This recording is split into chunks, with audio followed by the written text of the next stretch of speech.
నేను బాగా అలసిపోయాను. అవునా? కానీ నేను చాలా ఫ్రెష్గా ఉన్నాను. ఏంటి తను నువ్వు కూడా? అరే రాబిన్, ఎస్ మ్యామ్. ఒక గ్లాస్ మంచినీళ్ళు తీసుకురావా ప్లీజ్. నీకు మాత్రమే దాహంగా ఉందేంటి? రాబిన్ ప్లీజ్ 2 గ్లాసులు. Okay ma'am.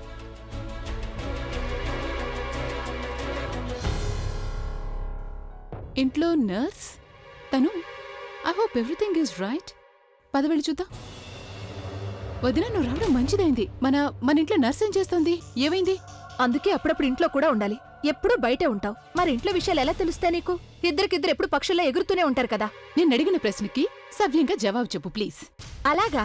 నేనేమైనా నీ మొబైల్లో వచ్చే న్యూస్ యాప్ అనుకుంటున్నావా? ఇలా బటన్ నొక్కగానే ఆన్ అయిపోయి చెప్పుకెళ్ళడానికి. మీకు విషయం చెప్పాలని ఉంటే చెప్పండి, లేకపోతే ఏం పర్వాలేదు, ఆర్గ్యుమెంట్ చేయొద్దు. ఆలియా, పద మనమే స్వయంగా వెళ్లి తెలుసుకుంది. ఇవి మనకేం పద వెళ్దాం. చెప్పేటట్లేదు. అరే ఆగండి, నేనెలాగూ వచ్చాను కాబట్టి విషయం ఏంటో చెప్పేసి వెళ్తాను. నేను ఇంట్లో ఉన్నందుకు ఆ మాత్రమైనా ఉపయోగించుకోవాలి కదా నన్ను. యాక్చువల్లీ ఏం జరిగిందంటే, అభి తన కారుతో ఎవరినో ఒక వ్యక్తికి యాక్సిడెంట్ చేసేసాడంట. ఇక ఆ వ్యక్తిని ఇంటికి కూడా తీసుకొచ్చాడు. అతని కోసం ఇదంతా జరుగుతోంది ఇక్కడ. యాక్సిడెంట్? పైగా అభి ఆ వ్యక్తిని ఇంటి కింద తీసుకొచ్చాడు. అది నాకు మాత్రమేం తెలుసు. కానీ ఒకటి చెప్పనా, ఆ వ్యక్తి చాలా ప్రత్యేకమైన వాడు. చాలా స్పెషల్ ట్రీట్మెంట్ జరుగుతోంది అతనికి. చాలా పెద్ద డాక్టర్ వచ్చారు చూడడానికి. అలాగే మీరిద్దరు ఇప్పుడు నర్సును కూడా చూసారుగా, అటు వెళ్ళింది. అతనికి స్పెషల్ ట్రీట్మెంట్ ఎవరు చేస్తున్నారు? ఐ మీన్, డబ్బులు ఎవరిస్తారు? ఏంటి అలా అడుగుతున్నావు? మన ఇంట్లో ఎవరు ఖర్చు చేస్తారు? ప్రజ్ఞ. తన దగ్గరే కదా డబ్బులున్నాయి. బాగా ఖర్చు పెట్టేస్తుంది తను. నాకేమనిపిస్తుందంటే, ప్రజ్ఞకి ఆ వ్యక్తితో ఏమైనా కనెక్షన్ ఉందేమో అని. సెక్యూరిటీ కూడా పెట్టించింది రూమ్ బయట. ఎలాంటి లాభం లేకుండా తను ఇంత ఎక్కువగా డబ్బు ఎప్పుడు ఖర్చు చేయలేదు కదా. ఏదో విషయం ఉంది. బికాజ్ ఈ పిసినారి ప్రజ్ఞ ఎవరి కోసమో ఇంత డబ్బు ఎందుకు ఖర్చు చేస్తుంది కదా. పద మనమే వెళ్ళి చూద్దాం. Let's go. ఏంటి వెళ్తున్నారా? హనుమాన్ చాలీసా చదువుకుంటూ వెళ్ళండి. యమదూత కూర్చునున్నాడు అక్కడ తలుపు దగ్గర. అతను ఇప్పుడు ఏ మూడ్లో ఉన్నాడో ఏమో. యమదూత ఎవరొదినా? ఇంత డబ్బుకి ఈ మాత్రమే తెలుస్తుంది. స్వయంగా వెళ్ళి చూసుకోండి. ఎంతకంటే ఎక్కువ చెప్పలేను నేను మీకు. తను పద let's go. వెళ్దాం. ఇరుక్కుంటారు వీళ్ళిద్దరు.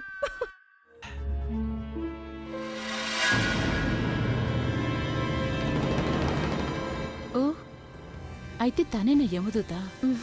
యమదూత కాదు, యమదూతని. డాక్టర్ గారు, పేషెంట్ని ప్లీజ్ చాలా జాగ్రత్తగా చూసుకోవాలి. ఎప్పుడు ఎలాంటి లోటు రాకుండా చూసుకోవాలి. అలాగే ఎప్పుడు ఏ అవసరం వచ్చినా మీరు డబ్బు గురించి ఆలోచించుకుంటే నాతో మాట్లాడండి. మీరు కంగారు పడకండి.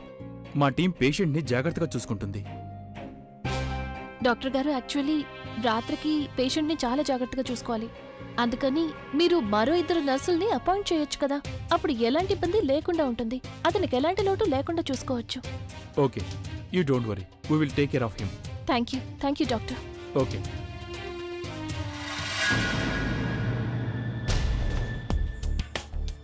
ఇంతకీ అతనెవరు? అతని కోసం ప్రజ్ఞ ఇంత డబ్బు ఖర్చు చేస్తోంది. అభికి కనీసం ₹1 కూడా ఇవ్వదు కదా. పద, లెట్స్ గో చెక్.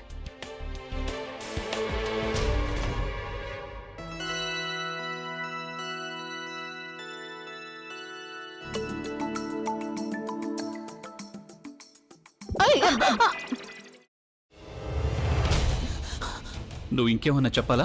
ఇంకేమన్నా అబద్ధం చెప్పాలనుకుంటే చెప్పేయి.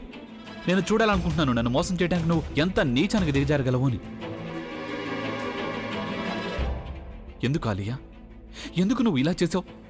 నీకు తెలుసు కదా, నానమ్మ తర్వాత నీ ఒక్కదానిని కదా నేను పూర్తిగా నమ్మేది. ఏమన్నావు నువ్వు? ఈ మధ్య అన్నిటినీ మర్చిపోతున్నావా?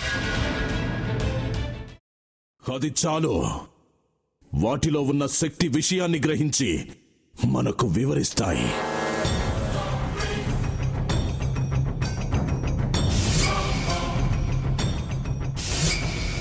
ఎవరు ఆ దండ విప్పొద్దు, గది తలుపులు తెరవద్దు.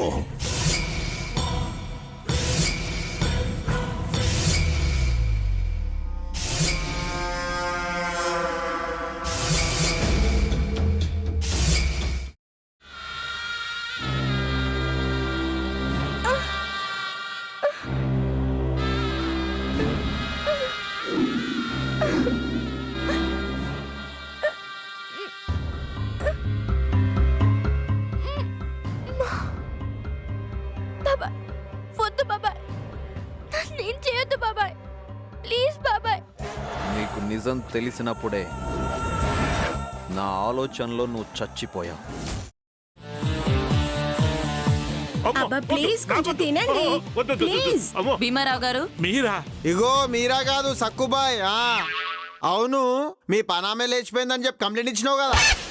రేయ్, ఆయన కంప్లైంట్ ఇచ్చింది లేచిపోయిందని కాదు, కనిపించడం లేదు అని. అట్లానా? సరే మేడం. ఇడియట్. ఆ వంట మనిషి పేరేంటన్నారు? రత్తాలు మేడం. ఏం పెద్ద మంచి, నీ వంట మంచిని కూడా మేడం అని పిలుస్తావా? రేయ్ హాఫ్ బ్రెయిన్,